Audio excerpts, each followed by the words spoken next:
World കപ്പിലേക്കുള്ള Brazil team ആയിക്കഴിഞ്ഞിരിക്കുകയാണ്. കാരണം നമ്മളെ കേരളത്തിൽ വലിയ ആരാധകരുള്ള കളിക്കാരനാണ് നെയ്മാർ. നെയ്മാർ എന്തായാലും ടീമിലുണ്ട്. പക്ഷേ പരിക്ക് കാരണം നെയ്മാറിനേക്കാളും പ്രതിഭയുള്ള പലരും വരുന്നുമില്ല. അപ്പം ഈ നെയ്മാർ ടീമിലുണ്ട് എന്നുള്ളതിന് ഒരു വാർത്തയാണല്ലോ. അതെങ്ങനെയാണ് ദിലീപിനെ കാണുന്നത്?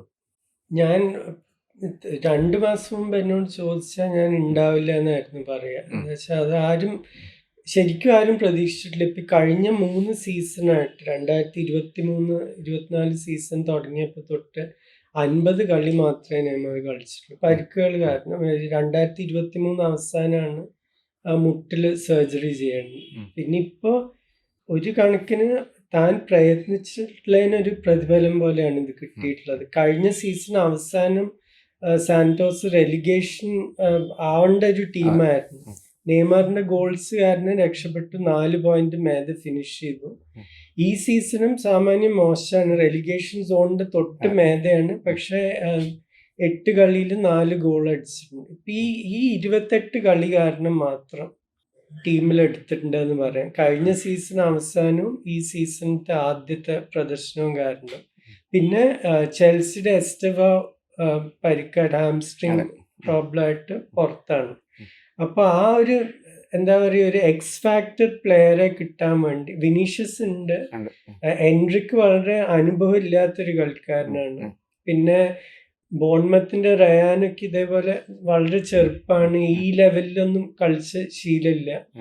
അപ്പൊ അങ്ങനത്തെ ഒരു സാഹചര്യത്തിൽ 3 ലോകകപ്പ് കളിച്ചൊരു കളിക്കാരനെ കിട്ടുക എന്ന് പറയുന്നത് ഏതൊരു കോച്ചും അത് നോക്കും, ഒരു ഓപ്ഷനായിട്ട് നോക്കും. പിന്നെ ആൻസ്ലോട്ടി ഇത് തന്നെയാണ് പറഞ്ഞു. ഞങ്ങൾക്ക് ആദ്യം ഉണ്ടായിരുന്ന സംശയം നെയ്മാറിന്റെ മികവിനെ പറ്റിയല്ല, ഫിറ്റ്നസ് ഉണ്ടോന്ന് തെളിയിക്കണം. അതിപ്പോ ഈ 8 മാച്ചിൽ അവർ കണ്ടിട്ട് അവർക്ക് തോന്നിയിട്ടുണ്ടാവും.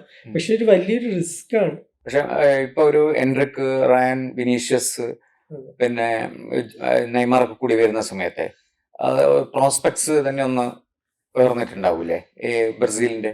ഫാൻ ബേസിന്റെ പ്രതീക്ഷ വളരെ കൂടിയിട്ടുണ്ട്. എന്ന് വെച്ചാൽ ഇതിപ്പോ മെസ്സിയുടെയും CR7 ഒക്കെ പറഞ്ഞാൽ അങ്ങനത്തെ ഒരു ഫാൻ ബേസ് ഉള്ള ഒരു കളിക്കാരനാണ് നെയ്മാർ. പിന്നെ ആ ഫാൻ ബേസിന്റെ ഇടയ്ക്ക് തന്നെ ഒരു കലക്റ്റീവ് ഗിൽറ്റ് പോലെ ഉണ്ട്. ഇതുവരെ ബ്രസീലിന് നെയ്മാറിന് വേണ്ടി ഒരു കപ്പ് നേടാൻ പറ്റില്ല എന്നുള്ളത്.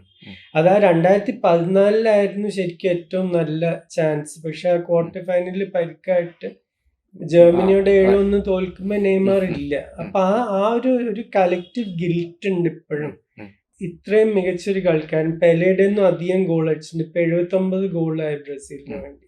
പക്ഷെ 3 കൊല്ലമായിട്ട് കളിച്ചിട്ടില്ല. അതാണ് ഈ റിസ്ക് എന്ന് പറയുമ്പോൾ അതാണ്. ഇപ്പൊ ഒരു ഭാഗത്ത് ചെൽസിയുടെ João Pedro, English premier league ലോകത്തെ ഏറ്റവും ശക്തമായ ലീഗിൽ 15 ഗോൾ അടിച്ചിട്ടുണ്ട് ഈ സീസൺ. അപ്പൊ ആ ജാവോ പെഡ്രോനെ മാറ്റി നിർത്തിയിട്ടാണ് നെയ്മാറിനെ എടുക്കേണ്ടത്. അപ്പൊ അത് എങ്ങാനും പാളിപ്പോയാൽ തീർച്ചയായിട്ടും ചോദ്യങ്ങൾ ഉണ്ടാവും. ഈ കളി ആരാധകർക്ക് ഈ നെയ്മാറിന്റെ വരവോട് കൂടിയിട്ട് ദിലീപിനെ പോലുള്ള ഒരു അനാലിസ്റ്റിന് എന്താണ് അനുകൂലമായിട്ട് പറയാനുണ്ടാവുക? നെയ്മാർ എന്ന് പറഞ്ഞാൽ ശരിക്കും ആ ഒരു പഴയ ബ്രസീലിയൻ ശൈലിയാണ്. ഇപ്പൊ നമ്മൾ ഈ ജോഗോ ബൊണീറ്റോ, ബ്രസീലിയൻ മാജിക് എന്നൊക്കെ പറയുന്നത് അതിന്റെ ശരിക്കും ഒരു പ്രതീകമാണ് നെയ്മാർ. ഇപ്പൊ പണ്ടത്തെ R9 ഒറിജിനൽ റൊണാൾഡോ എടുത്തു കഴിഞ്ഞാൽ റൊണാൾഡോ ശരിക്കും ബ്രസീലിന്റെ ആദ്യത്തെ ഒരു യൂറോപ്യൻ താരമായിരുന്നു.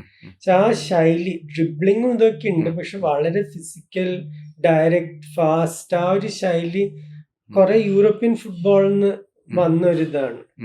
നെയ്മാർ പക്ഷെ പണ്ടത്തെ കളിക്കാരെ പോലെ, ഇപ്പൊ ഞാൻ ദീദി, ഗറിഞ്ച, വാവ ഇവരുടെയൊക്കെ കളി മറ്റേ റീലിലെ ടേപ്പിലെ കണ്ടിട്ടില്ല, അല്ലാതെ നേരിട്ട് കണ്ടിട്ടില്ല. പിന്നീട് അതേപോലെ ഇപ്പൊ പെലെ, ജേഴ്സിനി, ആ ഒരു തലമുറ ഞാൻ നേരിട്ട് ആദ്യം കാണുന്നത് സീക്കോ, സോക്രട്ടീസ്, പിന്നീട് റൊമാരിയോ, ബെബെറ്റോ, ഇവരുടെയൊക്കെ ആ ഒരു മാജിക് നെയ്മാറിന്റെ കളിയിലുണ്ട്.